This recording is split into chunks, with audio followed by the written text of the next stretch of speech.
तुमचा आवाज कमी न करता आमचा वाढवा. हा रिटर्न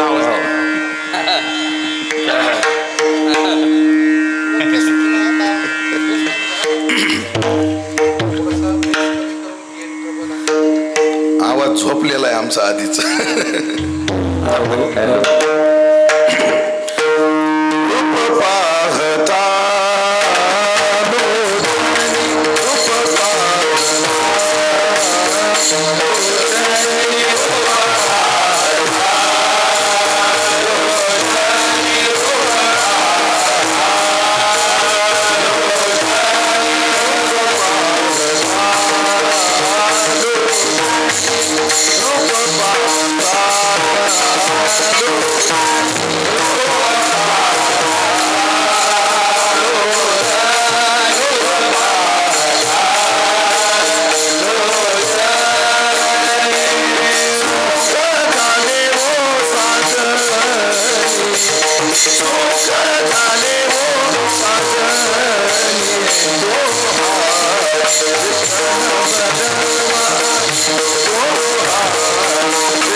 श्री संताची ये माथा चरणावरी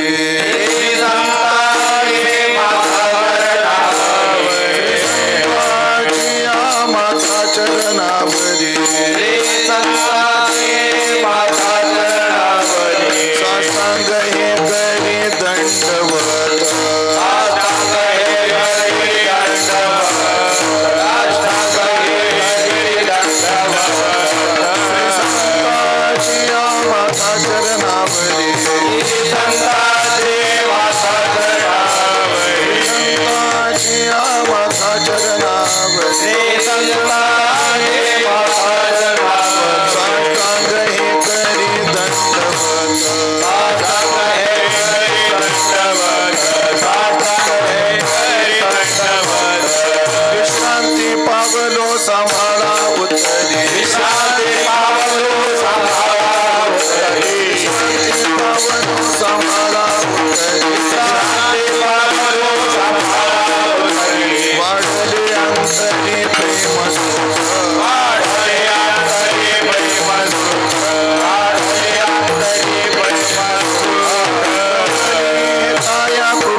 हरी कीर्तनाची पहिली चाल संगीत विशारद कैलासजी महाराज पवार, हरिभक्तीपरायण संगीत विशारद अनिलजी महाराज जरांगे, मृदंगावर मृदंग विशारद गिरिजीनाथ महाराज जाधव, हरिभक्तीपरायण कृष्णाजी महाराज बोरकडे.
संताची या माता चरणावरी, श्री संताची या माता चरणावरी साष्टांग हे करी दंडवत. याला बेस असला तर पूर्ण कमी करून टाका. विश्रांती पावलो सांभाळा उत्तरी, वाढले अंतरी प्रेम सुख. डौरली हे काया कृपेच्या उरसे, डौरली हे काया कृपेच्या उरसे. नवे अनारिसे उद्धरलो, विश्रांती पावलो सांभाळा उत्तरी, वाढले अंतरी प्रेम सुख. तुका म्हणे मज न घडता सेवा, पूर्व पुण्य ठेवा ओढवला. विश्रांती पावलो सांभाळा उत्तरी, वाढले अंतरी प्रेम सुख. पांडुरंगा करू प्रथम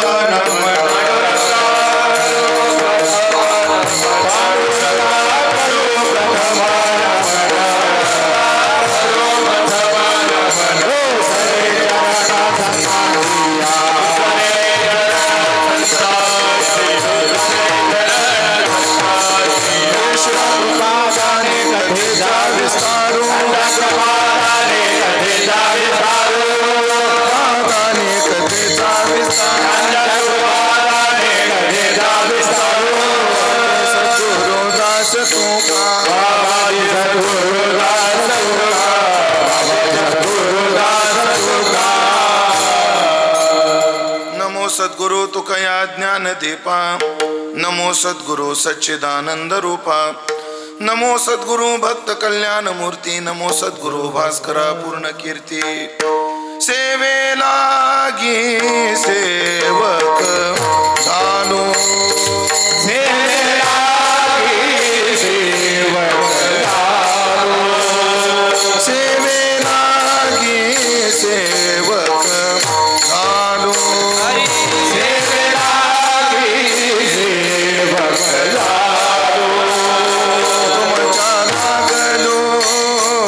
निज चरणा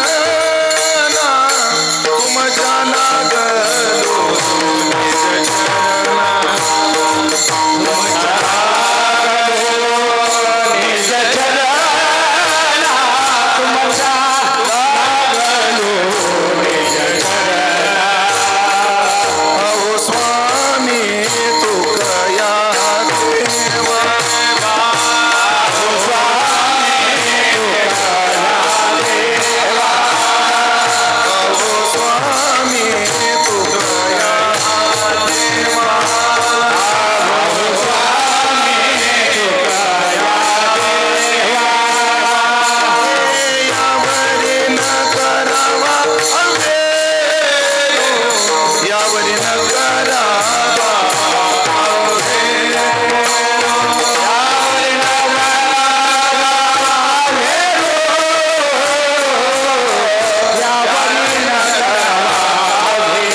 च विदाय भक्तिं विलोकितो येन समाधिराजः वैराग्यवन्तं सुविचारयुक्तं नमामि जोगं शिरसा गुरुंतं जयांचे केलिया स्मरण होय सकळ विद्यांचे अधिकरण तेच वंदू श्री चरण श्री गुरूंचे ते नमस्कारोनी आता श्री संताची या माथा चरणावरी साष्टांग हे करी दंडवत विश्रांती पावलो सांभाळा उत्तरी वाढले अंतरी प्रेम सुख सेवेकरता निवडलेला अभंग संत श्रेष्ठ जगद्गुरु श्री तुकाराम महाराज यांचा चारचरणाचा संत प्रकरणातील अत्यंत गोड सुंदर प्रसिद्ध असा हा अभंग असून या अभंगातून जगद्गुरु श्री तुकोबाराय संत चरणावर नमस्क्रिया रूप आणि आशीर्वाद रूप मंगलाचरण साधतायत। विठाला विठाला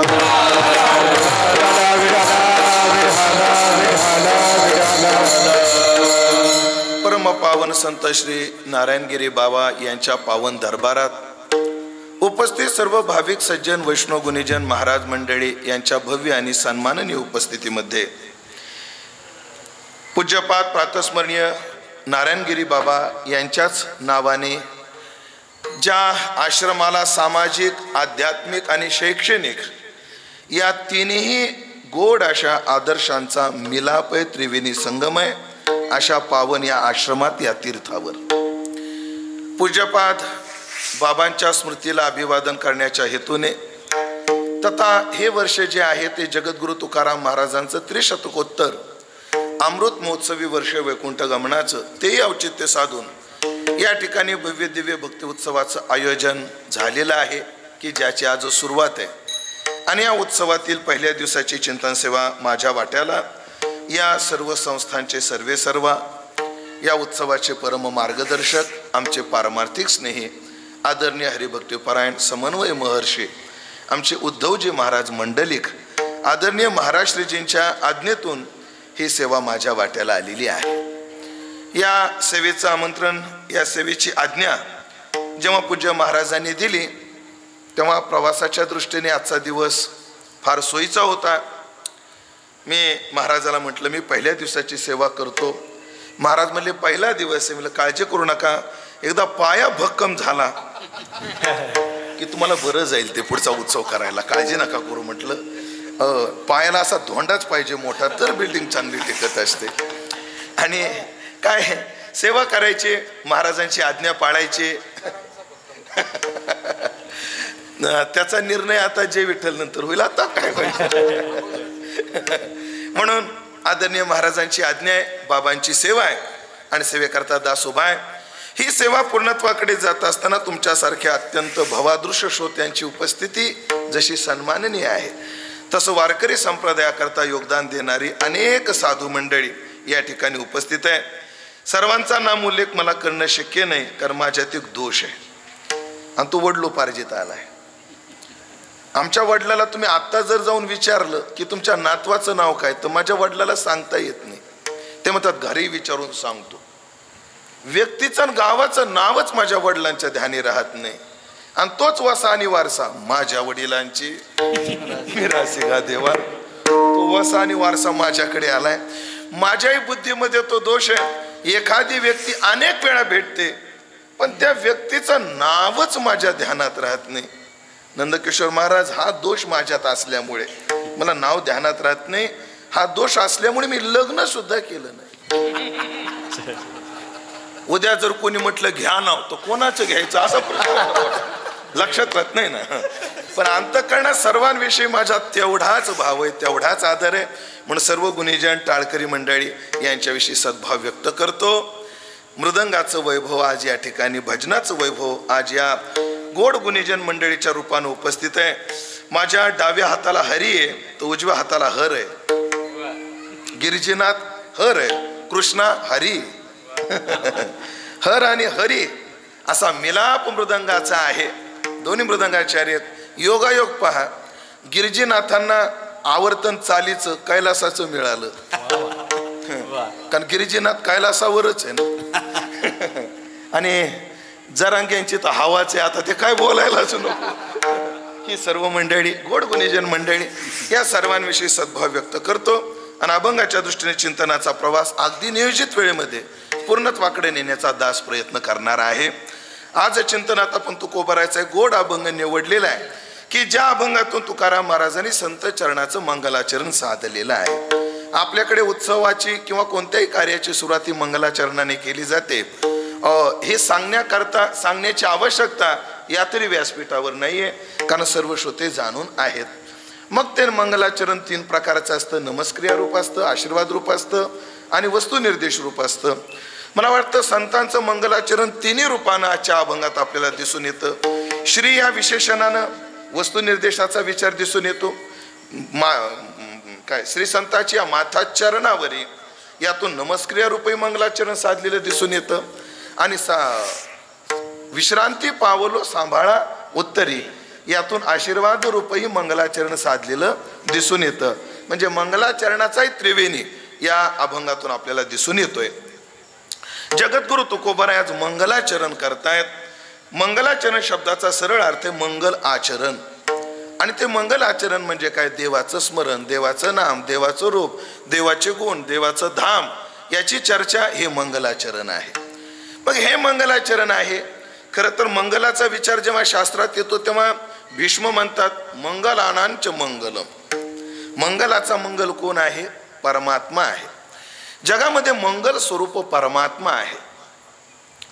परमात्मा मंगल रूप आहे. आणि शरणागतीचा विचार करताना भगवान म्हणतात या लागी शरणागता शरण्य मीच एको.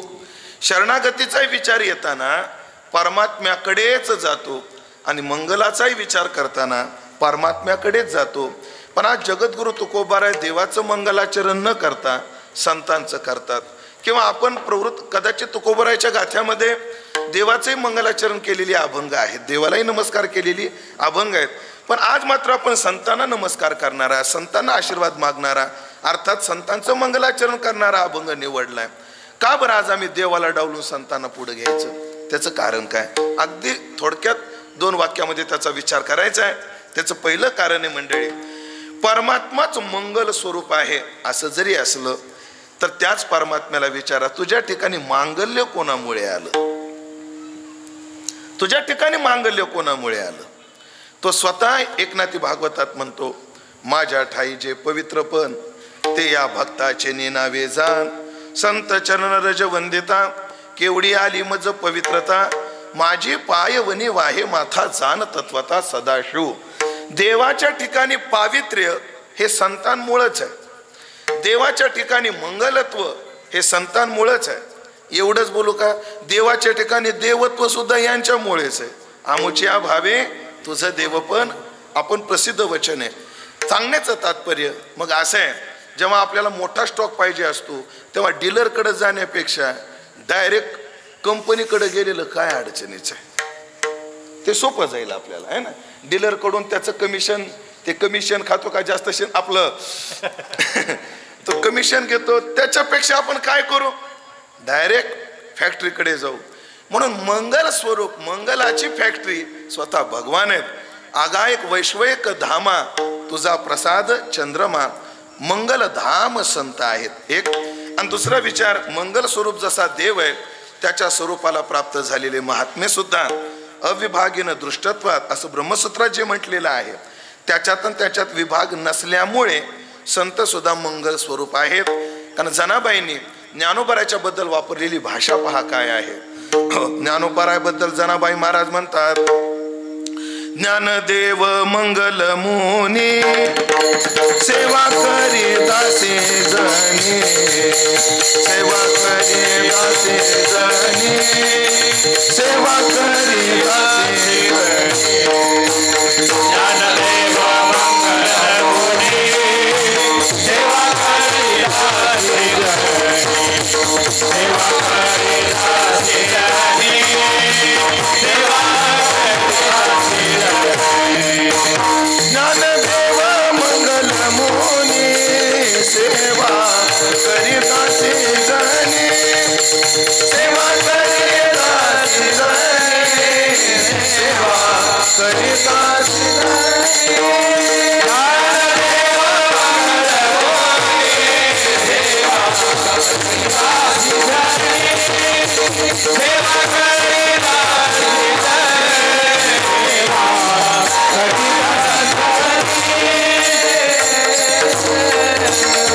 ज्ञानदेव मंगल मुनी. देव जसा मंगल स्वरूप आहे, जनाबाई महाराज काय म्हटल्या, आमचे ज्ञानोबाराय तुकोबाराय सुद्धा काय आहेत, मंगल स्वरूप आहेत. तुका म्हणे मंगल आता आणि कोण दाता याहुनी. असे मंगल प्रदान करणारे मंगल स्वरूप संत आहेत. मग देवही मंगल स्वरूप आहे, संतही मंगल स्वरूप आहेत. मग ठीक आहे, देवही मंगल स्वरूप आहे, मग संतही मंगल स्वरूप आहे, पण आलेला प्रघात डावलून मग दोन्ही मंगलच आहेत.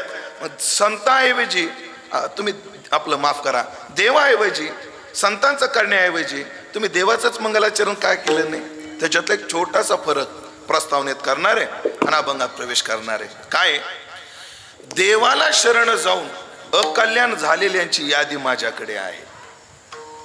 जाणीवपूर्वक बोलतोय महाराज मी. देवाला शरण जाऊन सुद्धा पश्चाताप करणारी महात्म्यांची यादी माझ्याकडे उपलब्ध आहे, पण संतांना जाऊन शरण जाऊन पश्चाताप केलेलं एकही उदाहरण कुठंच मला ऐकायला मिळालेलं नाही. फरक सप्रमाण, स उदाहरण आणि सयुक्तीने हा विषय मी तुम्हाला पटवून देणार आहे. देवाला शरण गेला पण पश्चातापाची वेळ आली, संताला शरण गेला पश्चातापाची वेळ येतच नाही. म्हणजे देवाला शरण जाऊन पश्चातापाची वेळ आली, अनेकांना आली. त्या ध्रुव चरित्रामध्ये पहा थोडस. ध्रुव जेव्हा विजय करून आले, स्वतः देव भेटले, आले, आढळपदी बाळ बैसविला दुरू, हे वरदान दिलं, ठीक आहे, आले. आल्यानंतर एकेकाळी ज्या सापत्न मातेने विरोध केला होता, तीच माता औक्षणाचं ताट घेऊन नगराच्या द्वारात उभी होती, सुरुची दारामध्ये उभी होती. हा किती मोठा विजय. आपल्या माणसांनी आपल्या विजयाची दखल घेणं यापेक्षा विरोधकांनी आपल्या विजयाची दखल घेणं हे माणसाला जास्त आल्हाददायी वाटतं. आणि ते तेवढं असतंय. म्हणून तुकोबारायचे शिष्य निळोबाराय पण आहेत आणि रामेश्वर भट्ट पण आहेत. दोघांनी आरती केली, पण प्रसिद्धी रामेश्वर भट्टाच्या आरतीला आहे. मला वाटतं तुकोबारायची आरती जी रामेश्वर भट्टानं लिहिली माझ्या समोर बसलेल्या सगळ्यांना पाठ आहे, पण निळोबाराने जी तुकोबारायची आरती केली ती टाळकऱ्यात किती जणाला पाठ आहे हा प्रश्नच आहे. नाही, यात तुमचा दोष मी सांगत नाही. मी या दोन्ही आरतीची जरा मीमांसा करतो 2 मिनिटाकरता. हो, कारण काय, आपल्याला चांगलं म्हणणं यापेक्षा विरोधकांनी चांगलं म्हणणं हे काय आगळा वेगळा विजय असतो, हा आगळा वेगळा सन्मान आहे. जे विरोधक होते तेच समोर उभे ताट घेऊन. ध्रुवाला किती आनंद व्हायला पाहिजे होता, पण ध्रुवाचा चेहरा पडला होता. नारजी जवळ गेले, ध्रुवा एवढा दिग्विजय केलास, एवढ्या कमी वयात केलास आणि एवढ्या कमी काळात केलास. कमी वयात आणि पुन्हा कमी काळात, अवघ्या 5 महिन्यात. 5 महिन्यात मग अडचण काय, तुझा चेहरा का पडला. ध्रुव म्हणतो, नारदा फसलो रे. नारदजी मी फसलो. म्हणे काय फसलो. देव भेटला, देवाला स्वरूप मागण्याऐवजी आढळपद मागून बसलो, फसलो. मला काय म्हणायचंय, हा फसला ठीक आहे, ह्याला कळत नव्हतं, ह्याला काय द्यावं, कळत नव्हतं याला काय द्यावं. याला मी एक उदाहरण देत असतो. उदाहरण असं आहे, एका माणसानं राऊंडअपची बाटली आणली. राऊंडअप माहिती ना, नाही का, चहामध्ये 2-2 थेंब टाकून पितात ते. राऊंडअप काय चेअरमन, तणनाशक आहे ना. एकदा ते टाकले राऊंडअप, सगळं क्लोजच जाग्यावर. अशी राऊंडअपची बाटली आणून ठेवली, त्याच्यावर फुलाची फळाची चित्र, आणि ती लहान पोरानं पाहिली. मम्मी फ्रुटी, मम्मी फ्रुटी, मला ते दे, मला ते दे. कोण म्हणायला लागला, पोरगा म्हणायला लागला. आई म्हणली, बाळा तुला ते पाहिजे, थांबा देते. तिनं बाटली उघडली, ते जे होतं राऊंडअप ते ग्लासमध्ये ओतलं दिलं. ते पोरग पेलं, पेल्यावर मेलं. तुम्हाला सांगावंच लागेल, मेलं. बाप आला बाहेरून, बाप बाहेरून आला. बाप म्हटला, का काय हे कसं काय मेलं. आणि हे पेलं आणि हे मेलं, हे पेलं आणि हे मेलं. याला हे दिलं कोणी, मी दिलं. अगं डोक्यावर पडली का दिलं, त्यानं मागितलं दिलं, त्यानं मागितलं दिलं. अगं पण त्याला अक्कल नव्हती, तुला नव्हती का? हाच प्रश्न मला देवाला विचारायचा आहे. विठाला विठाला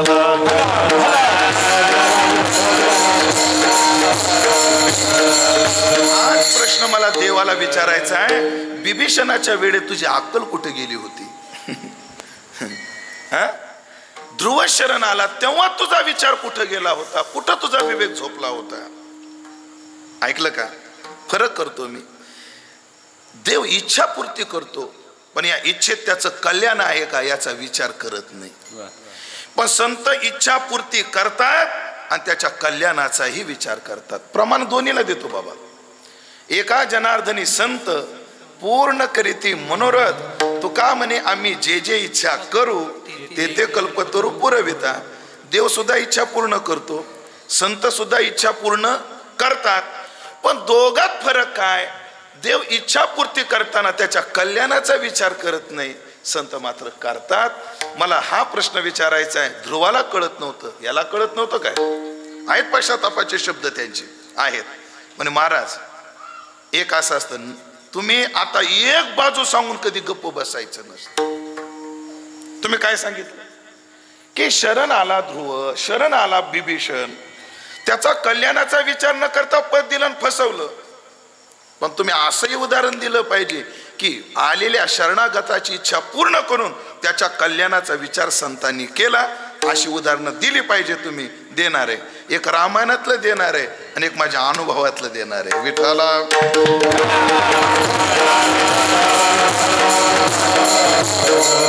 बाबा, रामायणामध्ये प्रकरण फार मोठे आहे, पण मी थोडक्यात सांगण्याचा प्रयत्न करतो.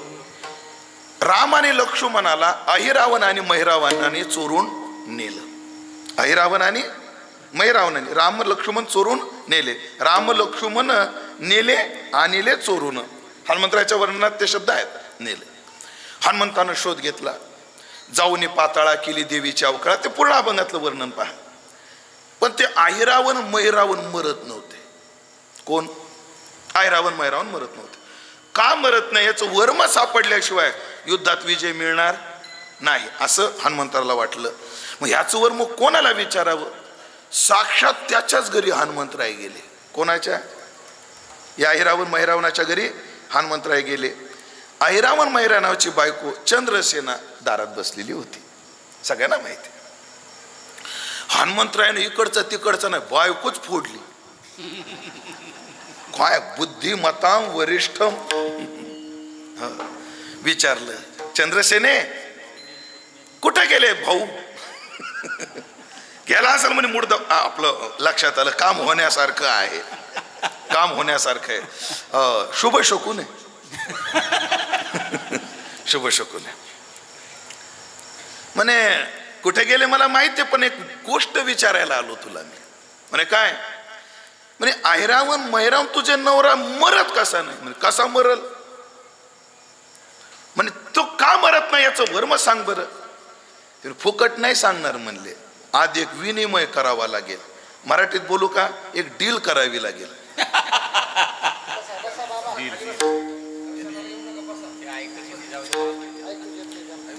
हा काय हरकत नाही, काय हरकत नाही, असू दे.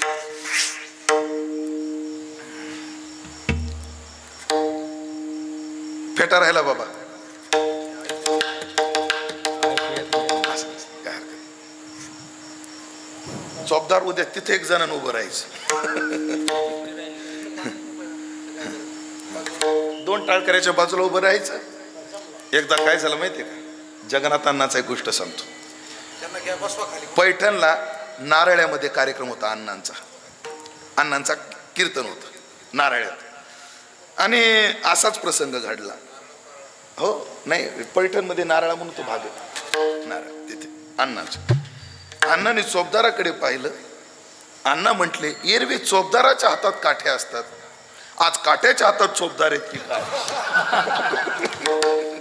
असं समजणे वाले को इशारा काफी.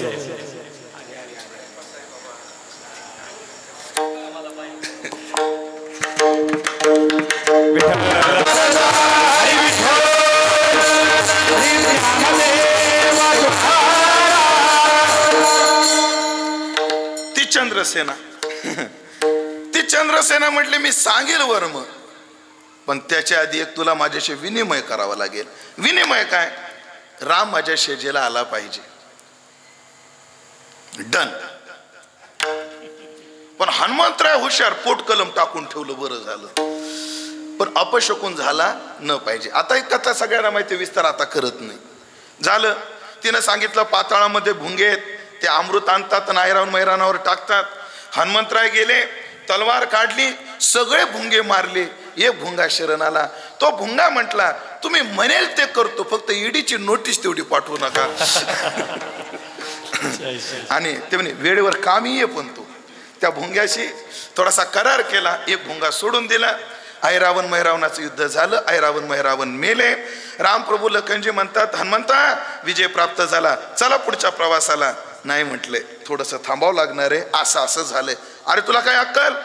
एक बाणी, एक वचनी, एक पत्नी. देवा काळजी करू नका, काळजी करू नका, फक्त चला तुम्ही. आणि त्या भुंग्याला पलंग पोखरायचं सांगून ठेवलं. भगवान गेले, पलंग मोडला, अपशकुन झाला आणि भगवान निघाले. आता चंद्रसेना मला अभ्यासायची. चंद्रसेना चिडली, हनुमंता आजपासून एकही वार करायला मी संताची पायी हा माझा विश्वास अभंग म्हणू देणार नाही. एकाला म्हणू देणार नाही. फसवलंस हनुमंता मला. तो हनुमंता तुम्हाला फसवलंस. चंद्रसेने ऐक, नाही फसवलं, ऐक माझं वचन तर ऐक. काय ऐक चंद्रसेने, आता तू रामाच्या भोगाची अपेक्षा करते. एक श्लेष करणार आहे बाबा मी, लक्ष देऊन ऐका श्रोते मंडळी. लक्षात आलं तर ठीकच आहे, येणारच आहे तुमच्या. चंद्रसेने, तुला रामाच्या भोगाची अपेक्षा आहे, पण चंद्रसेने राम परपुरुष जरी असला तरी तो परपुरुष आहे. शुद्ध ब्रह्म परात्पर राम, कालात्मक परमेश्वर राम, शेष तल्प सुख निद्रित राम. श्रीराम जय राम, जय जय राम, श्रीराम जय राम, जय जय राम.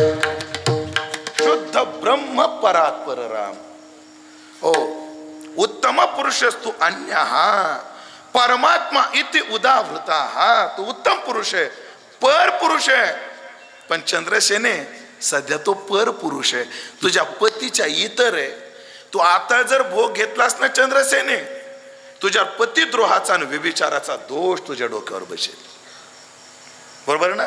पतिद्रोह आणि व्यभिचार हा दोष तुझ्या डोक्यावर बसेल. चंद्रसेने ऐक, काळजी करू नको.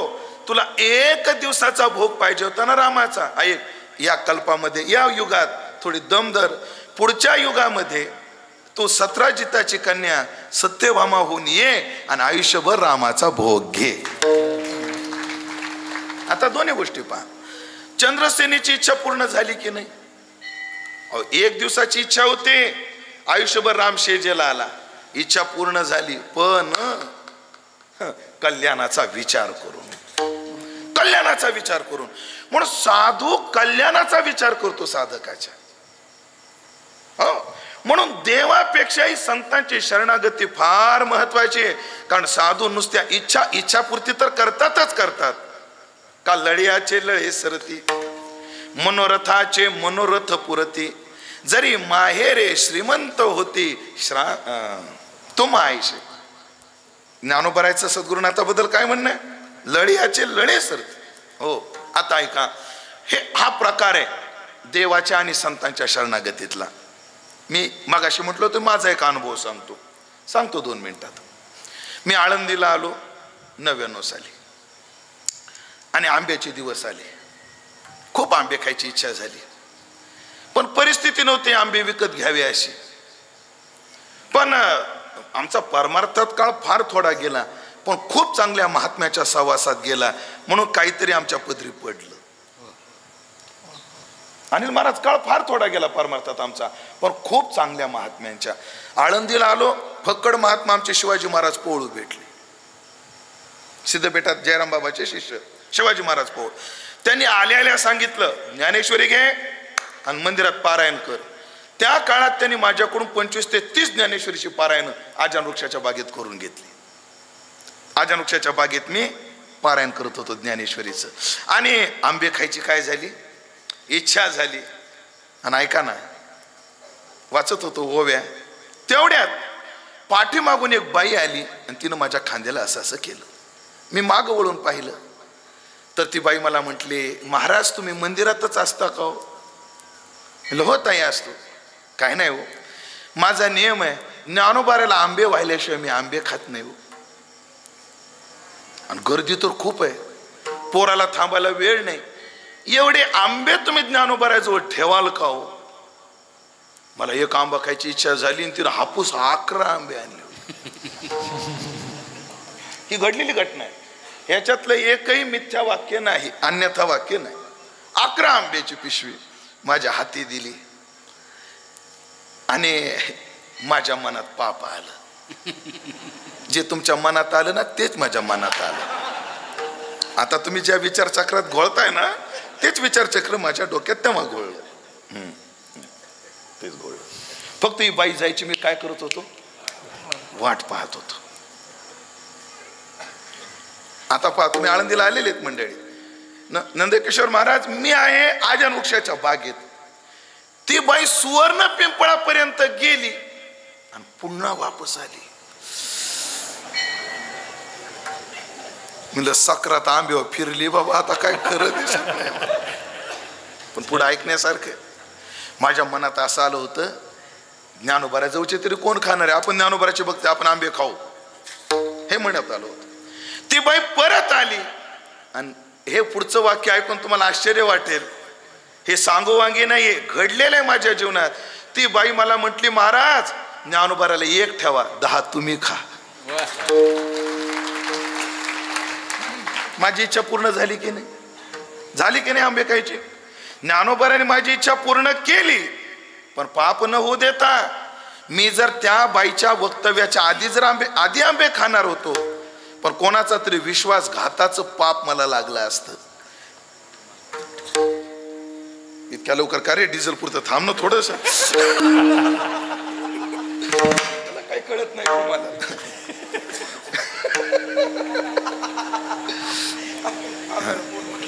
ते काय काय लोकांना वाटत असेल महाराज जाड आहे म्हणून रुमाल निसटला. मी जाड नाहीये, उपरनं बारक आहे.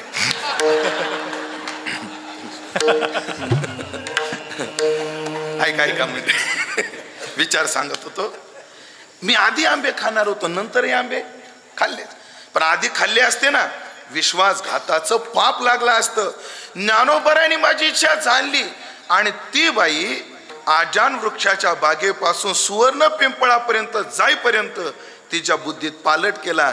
जर आता आधुनिक भाषेत जर बोलायचं जर ठरलं तर त्या पापात्मक आंब्याला पुण्यात कन्वर्ट केलं. आधी विश्वासघाताचं पाप असतं, नंतर नाही लागलं. याला म्हणतात संतांची कृपा. असा असतो संतांचा विचार. पण आम्ही देव डावलला आणि आज संतांना स्वीकारलं आहे. कारण का? त्याला राग नाही येणार का?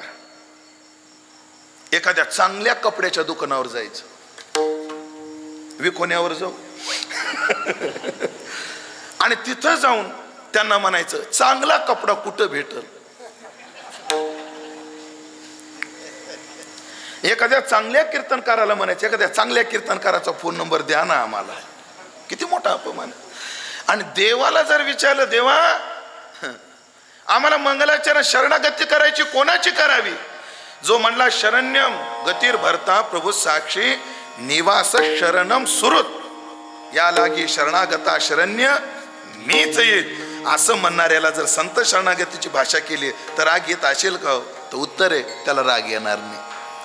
त्याची शरणागती न करता आम्ही जर संतांची शरणागती केली त्याला त्याच्यात आनंद आहे, उलट त्याला दुःख नाही. बस तात्पर्य मला काय सांगायचे तुमच्या लक्षात आलं, ध्यानी आलं, विस्तार नको. तात्पर्य त्याच्या शरणागतीमध्ये कदाचित अकल्याणाची शक्यता आहे, पण याच्या कल्याणामध्ये अशक्यता कधीच नाही. म्हणून देवाला डावलून संतांची शरणागती 3 प्रकारानं विचार आपण प्रस्तावनेत केला. एक तर देवापेक्षा संत अधिक आहेत, एक देव आणि संत एकच आहेत, 2 आणि संत आणि देवातला स्नेहभाव एवढा आहे की यांच्या शरणागतीने त्याला वाईट वाटणार नाही. हो, उलट पक्षी ऐका, ज्ञानोबाऱ्याची भाषा पहा. ज्ञानोबारायांनी प्रतिज्ञा केली पदाची कोर न संडी. हो, न संडी. पण ज्ञानोबारायांनी काय काय ठिकाणी देवापेक्षा अधिक बोलले.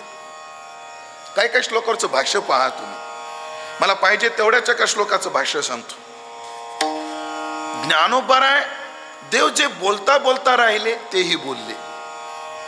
देव जे संभ्रमात बोलले त्याचाही निर्णय केला. उक्तम अनुक्तम दुरुक्तम निरुक्ताचं लक्षण आहे. मग ज्ञानेश्वरी गीतेवरचं भाष्य आहे, ज्ञानेश्वरी गीतेवरची टीका आहे, तशी गीतेवरची निरुक्त म्हणजे ज्ञानेश्वरी आहे. देवाचं मनोगत जे काय राहिलं होतं तेही ज्ञानोबाराय बोलून दाखवले. मला पाहिजे तेवढा एक श्लोक सांगतो आता. ऐका.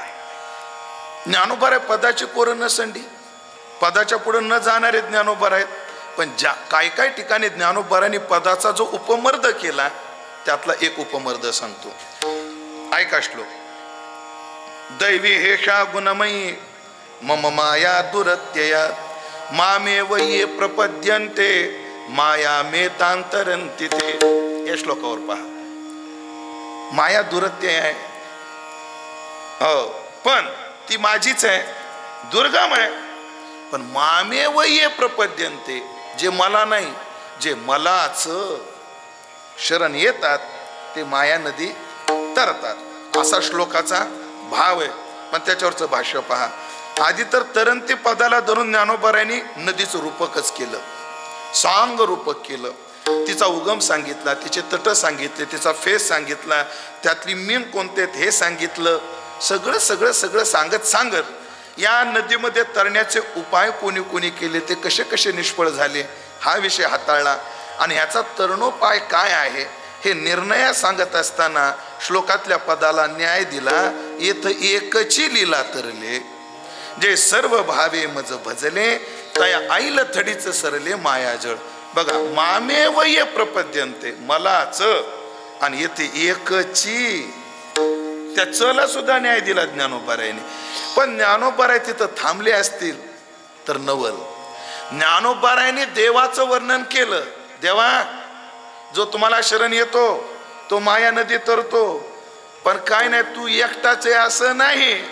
ते भाष्य संपल्याबरोबर ज्ञानोबाराय म्हणले, अरे जया सद्गुरु तारू पुढे, अनुभवाचे कासे गाढे, आत्मनिवेदन तरांडे आकळले. ऐका, देवच नाही, संत सुद्धा तारणारे आहेत.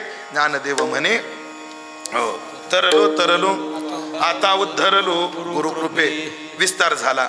म्हणून देवापेक्षाही संतांची शरणागती सगळ्यांना आदर्शभूत असल्यामुळे, ज्ञानोबारायचं हृदगत असल्यामुळे, आपण प्रस्तावनेत 2-3 मुद्द्याचा विचार केला, त्यामुळे आज तुकोबाराय देवाला शरण न जाता कोणाचं मंगलाचरण करतात, कोणाची शरणागती करतात, पहिलं चरण म्हणल्याशिवाय लक्षातच येणार नाही.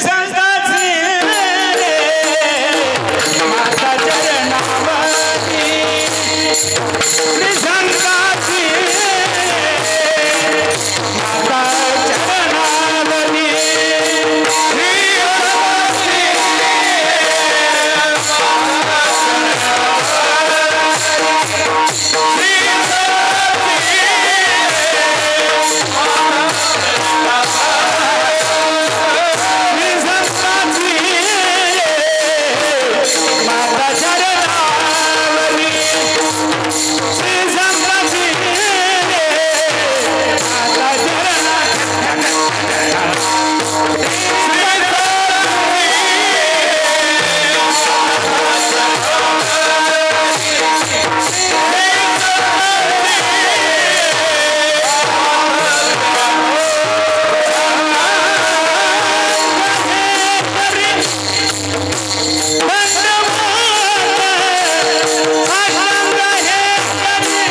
तुकोबारा आहे त्या संतांची शरणागती करतात. महाराज म्हणतात श्री संताची या माथा चरणावरी साष्टांग हे करी दंडवत.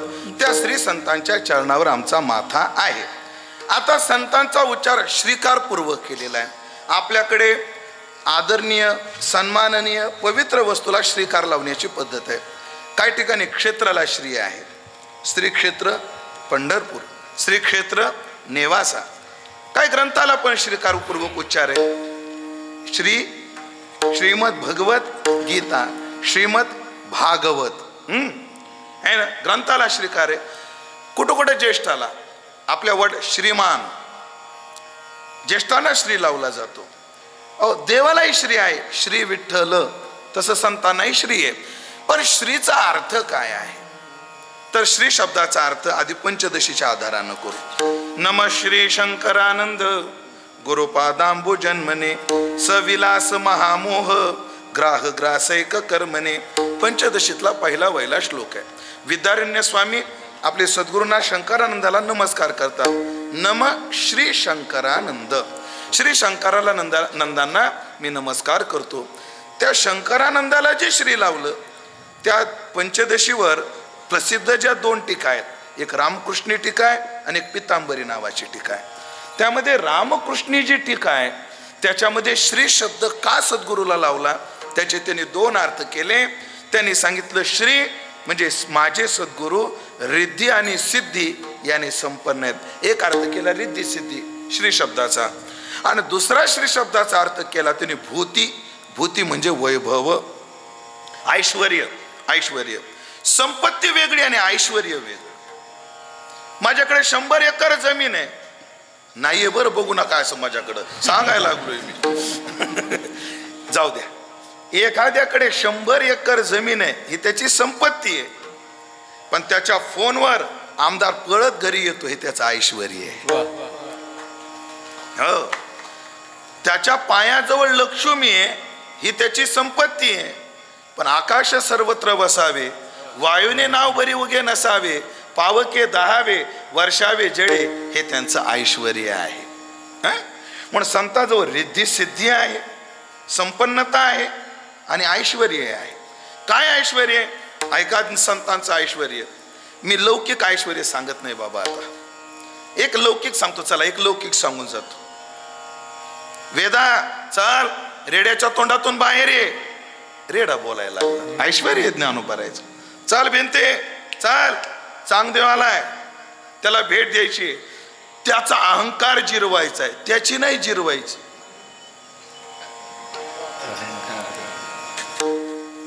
परत लक्षात माझं बोलणं आलं का लक्षात? चांगदेवाची जिरवायची का चांगदेवाचा अहंकार जिरवायचा? हा, तेवढ्यासाठी भिंत चलवली, कोणाची जिरवण्याकरता नाही. असो, सध्या आम्ही एखाद्याची जिरवण्याकरता सत्य करायला कालासाच्या जिरवाजिरीच्या सप्त्यातून बेजार होऊन आलोय मी. आता काय आता त्याचा उद्गार मी उच्चार कीर्तनात करत नाही, नंतर सांगतो. चल भिंती हे ज्ञानोबरायचं काय आहे?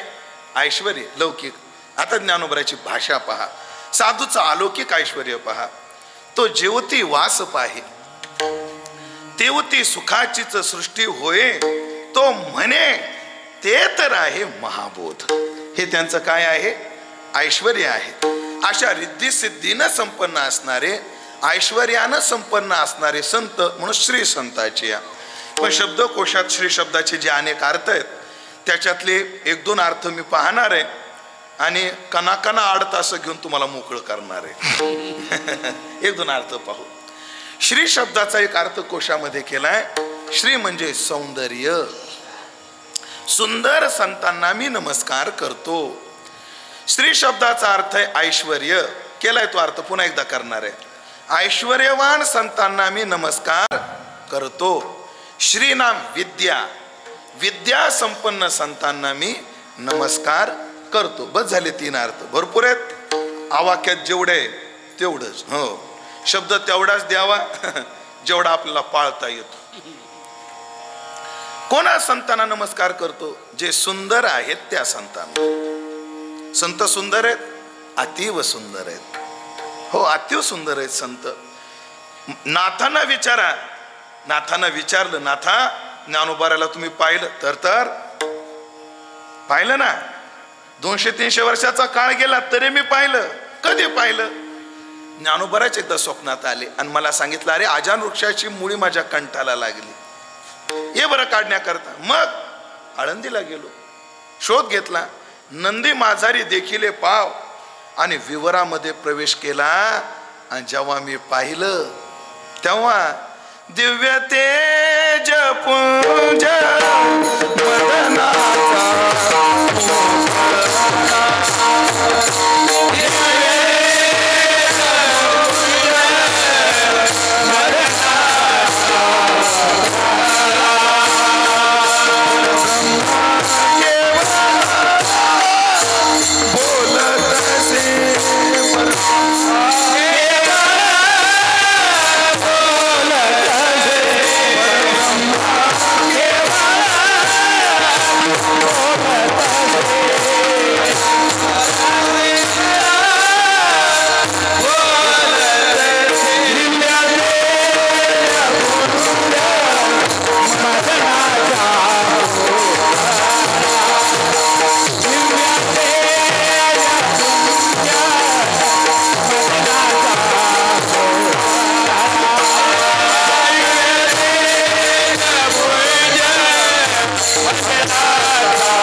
ज्ञानोबाराय दिसले. कसे दिसले?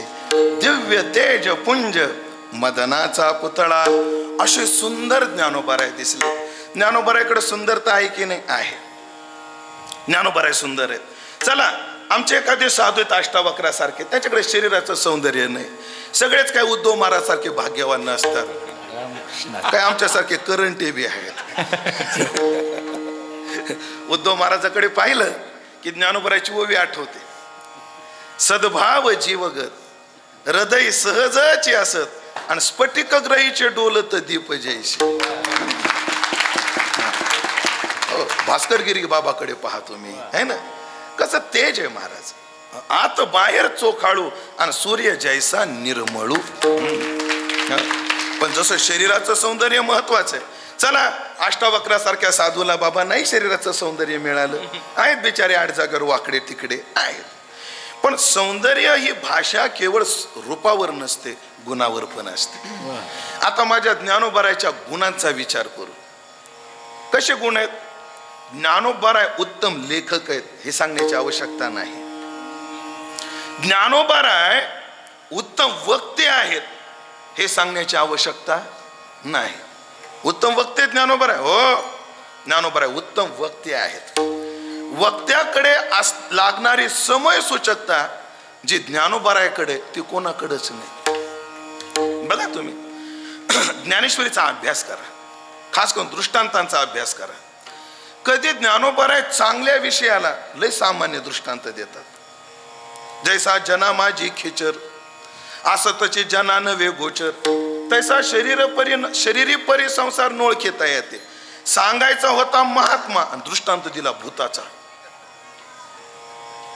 सांगायचा कोण आहे? खरंच महाराज महात्मा आणि दृष्टांत भूताचा.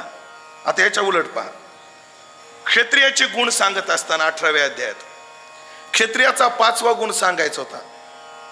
शौर्य, तेजम, धृती, दाक्षम, युद्धे अपि अपलायनम. युद्धेचे अपि पलायनम त्याचा विग्रह 5वा गुण. आणि तो 5वा गुण सांगण्याकरता ज्ञानोबा दृष्टांत काय दिला? चहू पुरुषार्था श्री भक्ती जैशी. सांगायचा आहे क्षत्रिय आणि दृष्टांत चौ पुरुषार्था श्री भक्ती जैशी. सांगायचा आहे महात्मा आणि दृष्टांत भूताचा. हे ज्ञानोबा का करतात? का करतात? ते कुशल वक्ते आहेत म्हणूनच करतात. कुशल वक्ता कोण? त्याला किती सांगता येतं यावर वक्त्याचं कौशल्य नसतं, त्याला पुढच्याच्या हृदयात किती घुसवता येतं यावर वक्त्याचं कौशल्य असतं. मला काय येतं हे विचार करून जो कीर्तनात उभा राहतो ना, आपटलं म्हणून समजा. ह्यांना काय लागतं ह्याचा विचार करतो तो. ह्यांना पवाडे लागले तर पवाडे म्हणले पाहिजे आम्ही. चला त्या अवघड जागेवरचं दुःख नाही आणि डॉक्टरच जावाई. आता काय करा मोठा प्रश्न येतो. असं ज्ञानोबा राय पहा. याच्यावर मी एका विद्वानाच्या लेखात खूप गोड वाचलं की ज्ञानोबा राय असं का करतात. ज्ञानोबा राय जेव्हा नेवाशामध्ये पैस खांबाला खेटून ज्ञानेश्वरी सांगत होते तेव्हा ज्ञानोबा रायच्या समोर भाविक नेवासकरही होते, साक्षात ब्रह्मदेव सोपानदेवही होते, चितकला मुक्ताई होती आणि सदाशिवाचा अवतार निवृत्तीनाथ होते. ते बसलेले होते. सच्चिदानंद बाबा लिहायला बसलेले होते आणि भाविकही होते सामान्य. ज्ञानोबा राय जेव्हा बोलता बोलता निवृत्तीनाथाकडे बघतात तेव्हा त्यांना अवघड दृष्टांत सुचतात आणि जेव्हा ज्ञानोबा राय सामान्य लोकांकडे बघतात तेव्हा ज्ञानोबा रायला सामान्य दृष्टांत सुचतात. याला म्हणतात ज्ञानोबा रायकडे उत्तम वक्तव्य आहे, ज्ञानोबा रायकडे उत्तम गाणं आहे. उत्तम गाणं आहे ज्ञानोबा रायकडे. ऐका उत्तम गाणं कसं आहे? नामदेवरायचं कीर्तन आहे. माझे ज्ञानोबा राय जेव्हा चाल म्हणतात तर जनाबाईनं केलेलं निरीक्षण आहे. अभंग बोलता रंग कीर्तनी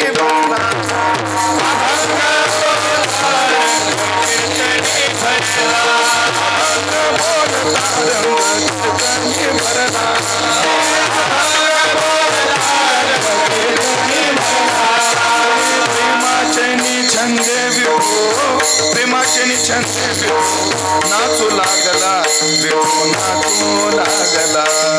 नामदेव कीर्तन करे पुढे देवनाचे पांडुरंग, पुढे देवनाचे पांडुरंग. नामदेव कीर्तन करे पुढे देवनाचे पांडुरंग, पुढे देवनाचे पांडुरंग. नामदेव कीर्तन करे पुढे देवनाचे पांडुरंग, पुढे देवनाचे पांडुरंग.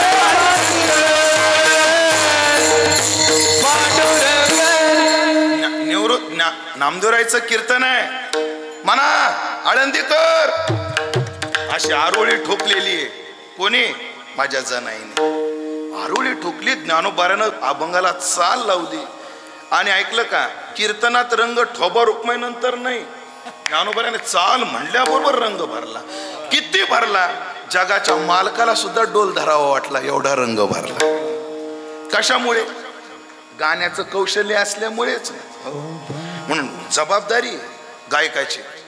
त्यानं कीर्तन चौपट रंगलं पाहिजे अशी चाल म्हणली पाहिजे. कीर्तन चौपट झालं पाहिजे. अहो चौपट बरं काय चितपटच करतात आता काय सांगायचं. सध्या काय झाले. हा 1 मिनिट बंद करतो का रे ते 1 मिनिट. खरं सांगतो खरात महाराज कैलास बुवा मी जाड नाही. बडवणाऱ्यांचे आपलं का वाजवणारे गाणारे मिळाले की माझी छाती फुगती. आणि बरवणारे आडरणारे भेटतात त्यांचं गुन्हे पोटात घालू घालू पोट मोठं झालं बघा. नाहीतर काही मी काय लय जाड माणूस. जय हो. कधीतरी समेला न्याय देणारे गिरिजनात भेटतात. हा कधीतरी चालीच्या तोडीला लगी लावणारे कृष्णा महाराज भेटतात. कधीतरी भेटतात. पण आमची अडचण अशी द्राक्ष रसा आम्र रसा वेळी तोंड सडे व्हायचा. याचा विस्तार करणार नाही समजून घ्यावा अशी माझी अपेक्षा. ज्ञानोबाऱ्याकडे उत्तम गाण्या चांगल्या. आता एक गुण काय वानू ज्ञानोबाऱ्याची माझी वेळ संपलेली आहे. गुणाचं सौंदर्य आहे रूपाचं सौंदर्य आहे. आणि हे संत रूपाच्या आणि इको कमी करायचं काहीतरी केला एक फेड केला रूपाच्या आणि गुणाच्या सौंदर्याने युक्त आहेत. म्हणून श्री संताची यांच्याकडे धन आहे. म्हणून यांचं धन काय. आम्हा विठ्ठल जीवन विठ्ठल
काय धन आहे.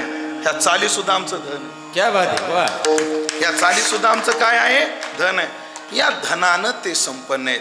त्यांचं धन चोर लुटत नाही ते खुंटत नाही आणि त्याचा व्याजदर फार कडक आहे यांच्या धनाचा. परत ते व्याजदर जसे कमी जास्त होत राहतात ना प्रमाणानं सांगतो तुम्हाला. 7व्या शतकात आपलं 12व्या शतकात जे व्याजदर होते ना या दानाचे ते 16व्या शतकात वाढलेले दिसतात.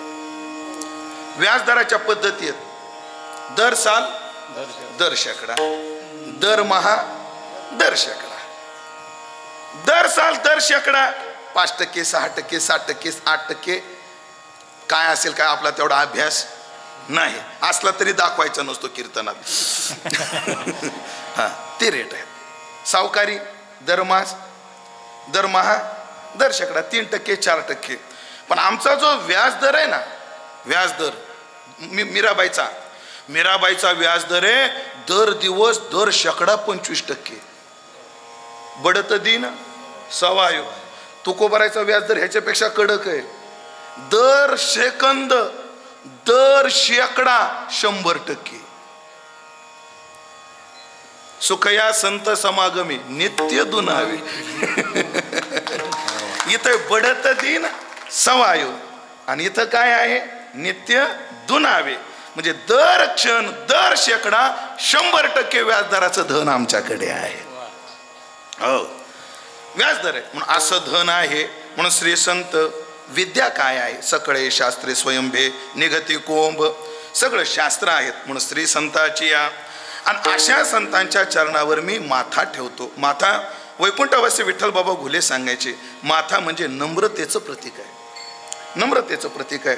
त्यांच्या शरीराचा अत्यंत निकृष्ट भाग आणि आपल्या शरीरातला अत्यंत उत्कृष्ट भाग डोकं यांचं मिलन करणं हे नम्रतेचं लक्षण आहे. हो म्हणून आम्ही नम्रतेने तुम्हाला शरण आहोत. बरं शरणागतीवर महाराजाचं भागलं नाही. साष्टांग हे करी दंडवत. नमस्कार करून साष्टांग दंडवत का त्याचं कारण आहे हो म्हणजे माथा चरणावर इथं जर नम्रता असेल तर साष्टांग एक करी दंडवत हे सर्वांगाचं समर्पण आहे. मी तुमच्याकडे सर्वांगाने समर्पित आहे. काही माणसं पायावर डोकं ठेवतात पण आपले कधीच नसतात. आम्ही कीर्तनाला गेलो ना किंवा वारीमध्ये आम्हाला न ओळखणारे सुद्धा आमच्या पायावर डोकं ठेवतात पण ते आपले आहेत का? सध्याच्या काळात आपलं कोणी हा प्रश्नच गहन होत चाललेला आहे. हो फिरतो आपल्या गाडीत पण काम कोणाचं करतो सांगता येत नाही ना. ते म्हणलं तुमच्याच कीर्तनात ऐकलं होतं काय की ते स्लीपर चप्पल आपल्या पायात असतील पाठीमागून आपल्यावर सुतोडे उडवतो असे काय केलं आहे. तर नाशिकला तुम्ही बोलले होते काय? हा नाशिकला ह्यांच्याच कीर्तनात ऐकलं होतं. आपलं कोण आहे मोठा प्रश्न आहे. पण समर्पण एकच मुद्दा सांगणारे माझी सेवा पूर्णत्वाकडे नेणारे संतांजवळ समर्पण फार महत्वाचं आहे. सर्वांगाने समर्पण. हो समर्पण संतांविषयी काय असतं कधीतरी आचार्य पास्तीवरच्या ओव्या पहा. या देहाची माती मिळविन ती एक क्षिती जेथे श्री चरणू मठती आराध्याचे. तिथं पाहून घ्या विस्तार नको. समर्पणाशिवाय फळ नाही मिळणार. मला सांगा आपली प्रवरा माता आहे ना बाबा प्रवरा माता आहे. ही प्रवरा माता एकाएकी मोठी नाही झाली. हिला अनेक नाले वडे काय झाले येऊन मिसळले. मग नाल्याचं पाणी जेव्हा प्रवरेत मिसळलं तेव्हा किती दिवसानं ते प्रवारा रूप झालं? एका वर्षानं महिन्याने एका दिवसात एका तास मिळत तवची ओहळ वाहळ जव न पवती गंगा जळ मग होणे ठाकती केवळ गंगारूप. ते मिसळलं त्या क्षणी गंगारूप झालं. पण कोणतं गटार गंगारूप झालं? ते मिसळलं. ते एकानं काय केलं गटाराचं पाणी एका बाटलीत भरलं आणि बुचन पॅक लावलं आणि गंगेत ठेवलं 10 वर्ष. त्याला वाटलं मोकळं पाणी एका दिवसात गंगारूप होतं. बाटलीतलं 10 वर्षानं होईल. 10 वर्षानं काढून पाहिलं ते गटारच राहिलं. असे बरेच गटार आमच्याकडे येतात पण बुचनच काढत नाहीत. जर राऊत बाबाची भाषा वापरू का? परवानगी आहे का राऊत बाबाची भाषा वापरायला? ते येतात गाथा वाचतात ज्ञानेश्वरी वाचतात आमची कीर्तन ऐकतात म्हणतात मजाच नाही भाडव्या लय मजा तू बुचन काढ एकदा तू बुचन काढ. बुचन काढल्याशिवाय जमणार नाही. समर्पण महत्वाचं आहे. हो म्हणून श्री संताची या माता चरणावरी साष्टांग हे करी दंडवत, माझा साष्टांग दंडवत आहे. मी काया वाचा मनाने तुमचा दास आहे. तुकोबाराय शरणागती केली. अपेक्षा काय आहे? दुसरं चरण. विश्रांती पावलो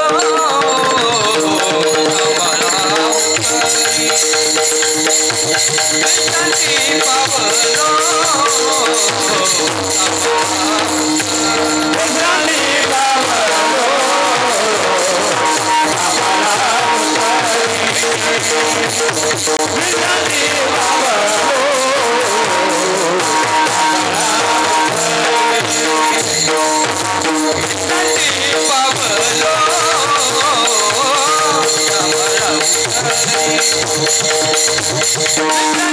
पावलो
विश्रांती पावलो सांभाळा उतरे.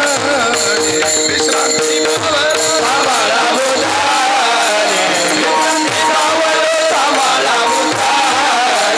विश्रांती पावलो सांभाळा उतरे. विश्रांती पावलो सांभाळा उतरे. विश्रांती पावलो सांभाळा उतरे. पावलो सांभाळा उतरे.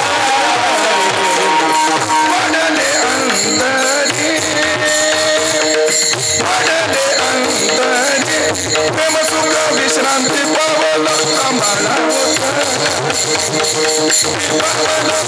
विश्रांती पावलो सांभाळा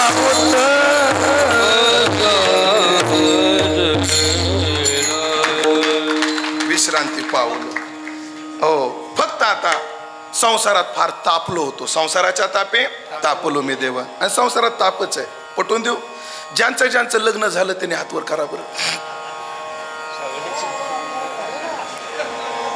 उद्धव महाराज, एवढे ब्रह्मचारी तुम्हाला भेटले कुठं?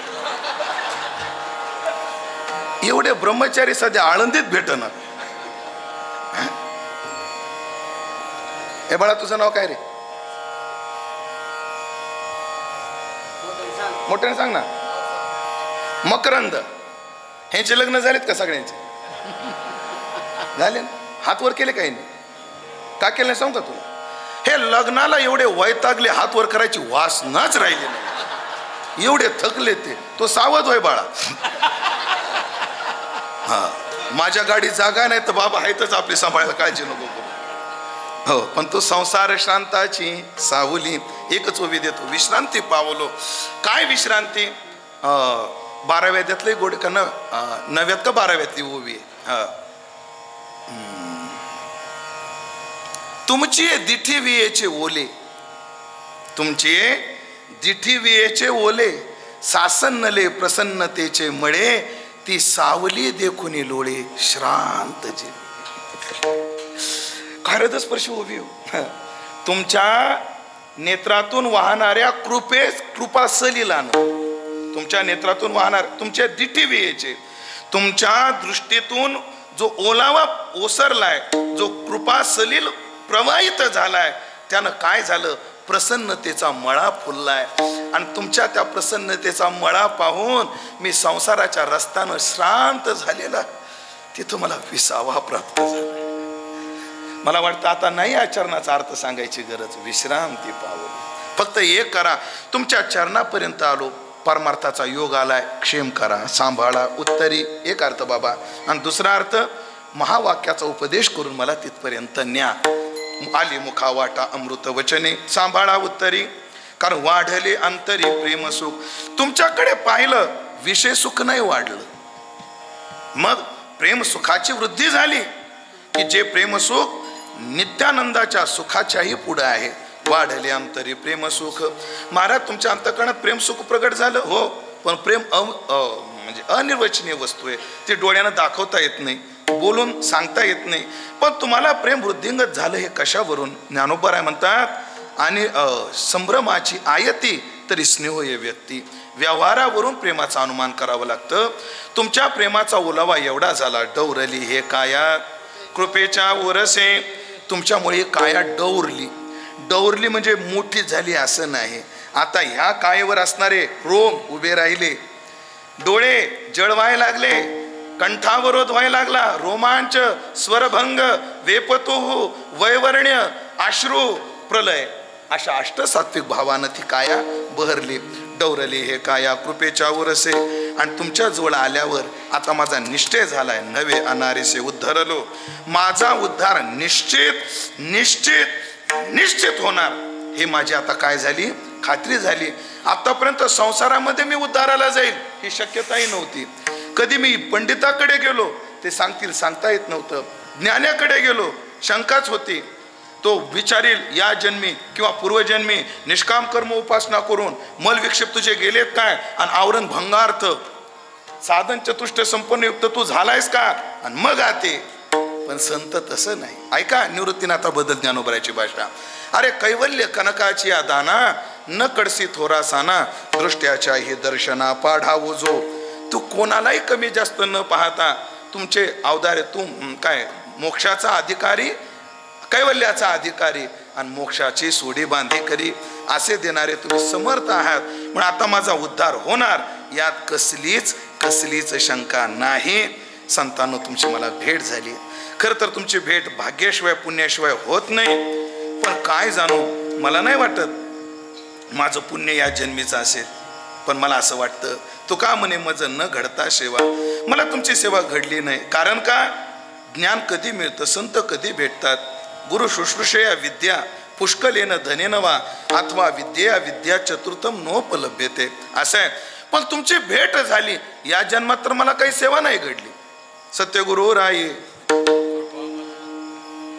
परी नाही घडली सेवा काही. का तुम्हाला काही सेवा घडली नाही? काय नाही म्हटले. गुरुने तुम्हाला दक्षिणा नाही मागितली का? मागितली म्हणे. भोजना मागती तूप पावशे, 1 किलो तूप मागितलं होतं. मग काय कळे उपजला अंतराय, काय कोण जाणू अंतराय उपजला आणि ते निघून गेले. हे कळे शब्द आहे ना बाबा. एका विद्वानाने लय गोड सोडवला, लय गोड. कळ शब्दाचे 2 अर्थ. कोण जाणू काय अंतराय उपजला, आणि कळ शब्दाचा एक अर्थ आहे भांडण. त्यानं कळ लावली. म्हणे माझ्या गुरुनं मला तूप मागितलं. लय गोड भाव आहे. माझ्या गुरुनं मला तूप मागितलं. घरी आलो आणि आवलीला म्हणलं आवले तूप. ती म्हणजे चोप, कशाला पाहिजे तूप? माझे गुरु आले. हा लय गुरुला तूप लागतं हा. आणि आमच्या घरात कळ लागली आणि ह्या कळेला त्यांच्या कानावर गेली की काय म्हणून निघून गेले माझे गुरु. काय कळे उपजला अंतराय. मला सेवा नाही घडली. पण मला एक दिसून येतं, ज्या अर्थी फळ आलं त्या अर्थी त्याचं साधन निश्चित आहे. पूर्व पुण्य ठेवा ओढवला, मागच्या जन्मीचं काहीतरी पुण्य असेल म्हणून. पूर्वजन्मी सुकृते थोर केली,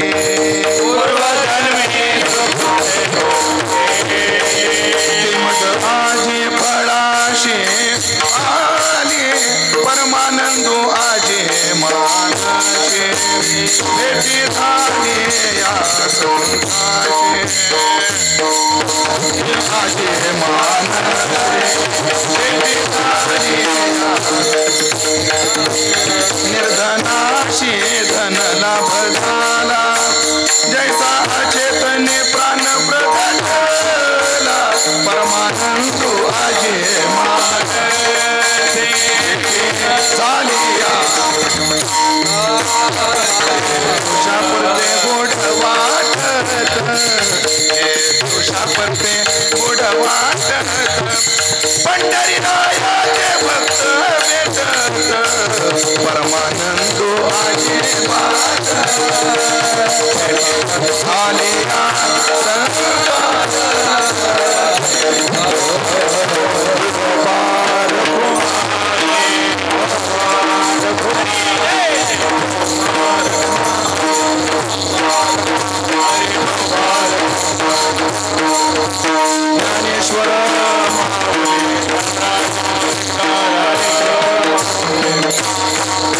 ज्ञानेश्वर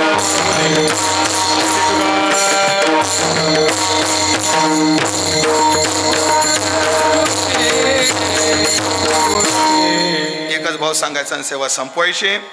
विश्रांती पावलो विगत श्रांत श्रम गेले अनिष्टाची निवृत्ती झाली सांभाळा उत्तरी आता देवप्राप्तीची कृपा तुम्ही आमच्यावर करा अशी प्रार्थना तुकोबारा या अभंगातून संतांच्या चरणावर करतात.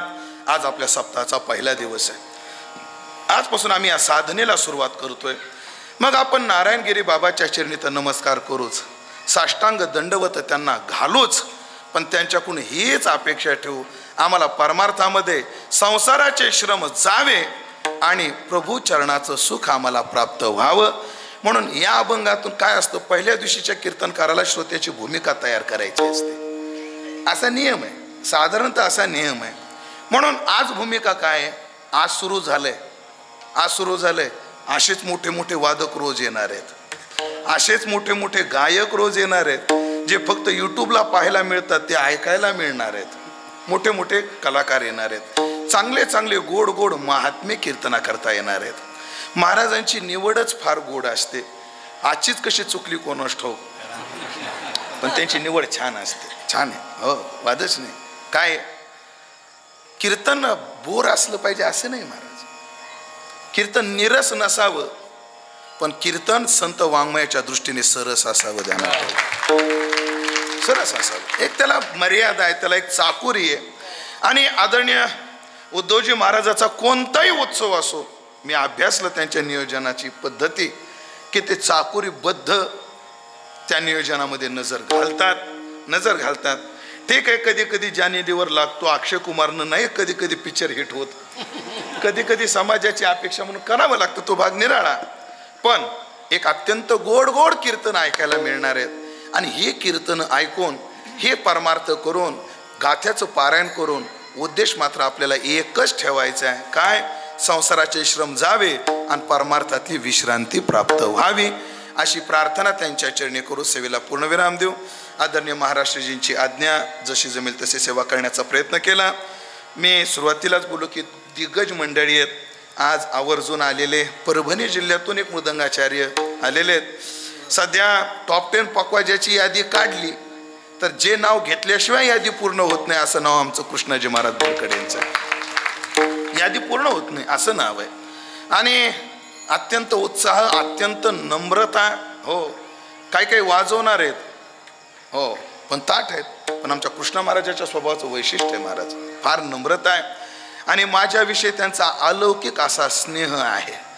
ते स्नेह असण्याचं कारण आणि मला त्यांचा स्वाभिमान असण्याचं कारण ते माझ्या गावचे आहेत. जननी जन्मभूमिष्ठ स्वर्गात पिगरे हा प्रांतवाद नाही बरं गिरिजनाथ महाराज सगळे आपलेच आहेत. मुळात वारकरी संप्रदाय परिवार आहे आणि त्या परिवाराचे आपण सर्व घटक आहोत वादच नाही. पण आदरणीय कृष्ण महाराज तेही या कीर्तनाकरता महाराजांच्या विनंतीला आज्ञा पाळण्याकरता इथं उपस्थित आहेत. त्यांच्याविषयी सद्भाव सर्व श्रोते मंडळी यांचे आभार मानतो. सर्व गुणीजन महाराज मंडळी यांचे आभार मानतो. आणि माझ्या आबडदोबड शब्द तुम्ही गोड मानून घेतले तुमचे आभार मानतो. असा खरखर घासा आमचा तुम्हाला गोड ऐकायचं असेल तर आमचे नंदकिशोर महाराज हे गोड गाणं कसं असावं कीर्तनात आमच्या नंदकिशोर महाराजांचं ऐका.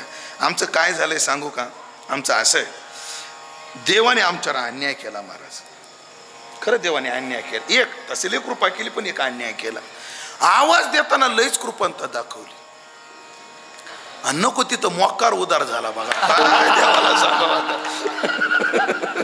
नाही ना महाराज नको तिथं मोकार उदार झाला ना आवाज देताना कृपण दाखवली. असू द्या काय हरकत नाही. विद्या असती काहीतरी पडतो अपायी. चला महाराज 3 प्रकार आहेत बरं. कैलास महाराज काही बेसूर आहेत काही आपसूर आहेत आणि काही सुरेल आहेत. मी सुरेल नाही पण बेसूर बी नाही. थोडा आपसूर आहे, घ्या सांभाळून. आपसूर आहे पण आसूर तर मुळीच नाही, ध्यानात ठेवा, मुळीच नाही. असो महाराज, हे सर्व जे भजन आम्ही कमवलं ते सेवेतून कमवलं मंडळी. निसर्ग आम्हाला काहीच नाही. आमचे गुरुबंधू तेव्हा म्हणायचे, अरे तू एवढा वेळ घालू नको, तुला हे जमणार नाही. पण नंदकिशोर महाराज, मी गुरुबंधूंना सांगायचो, मी एवढी जोग महाराजाची सेवा करेल, महाराज मला कामापुरतं नक्की देतील. आणि त्यांनी जास्त का दिलं नाही? कदाचित त्यांच्या सेवेत चुकूरपणा आला असता म्हणून दिलं नाही. देव देव करतो ते योग्यच करतो. असो, पण अशा आवडदोबड व्यक्तीचं तुम्ही कीर्तन ऐकलं त्याबद्दल तुमचे आभार. अभंगावर जे काही बोलू शकलो ते माझ्या वारकरी शिक्षण संस्थेतले गुरुवर्य, माझे गुरुवर्य संतवीर भंडारतात्या कराडकर, माझ्या गुरुच्या चरणी समर्पित करतो. सेवेला पूर्णविराम देतो. माझ्या घड्याळीत 2:07 झालेत आणि पुढच्या घड्याळीमध्ये बरोबर 9 वाजलेत. मी त्या घड्याळीकडे बघून कीर्तन केलंय. वेळेच्या बाहेर गेलो नाही आणि कमी केलेलं नाही. जेवढं केलं ते इमानदारीनं केलं. बघा मी महाराज, मी इमानदारीने केलं, आता तुमची इमानदारी तुमच्याकडं. त्या अर्थानं घेऊ नका. पुढं लोकांची कशी वेळ वाचवायची काही या अर्थानं म्हणतो मी. असो, पुन्हा एकदा सगळ्यांचे आभार मानून विठ्ठल जय जय तुकाराम. विठ्ठल